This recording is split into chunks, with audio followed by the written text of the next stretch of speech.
আমরা বর্তমান সরকারকে বলি, অনেক সংস্কার করার ব্যাপারে আপনারা হাত দিয়েছেন, যতটা সম্ভব করুন, তবে আরেকটা বিষয়ে হাত দেন। একটা নিরপেক্ষ সরকার এটা পারবে, দলীয় সরকার হয়তো বা এটা করবে না।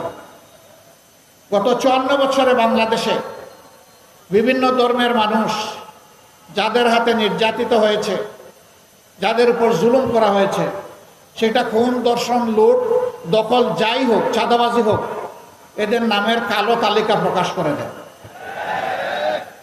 এরা কারা? জনগণ এদেরকে চিনে নেব। কোনো জায়গায় কোনো কিছু ঘটলেই সাথে সাথে জামাতে ইসলামীকে দোষ দেয়। এটা এদের বদ হাসলত।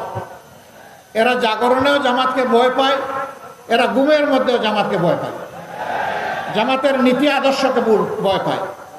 এই ভয়ের জায়গা থেকে তারা ঘায়েল করতে চায় আমাদেরকে। কিভাবে ঘায়েল করতে চায়? নিজেরা অপকর্ম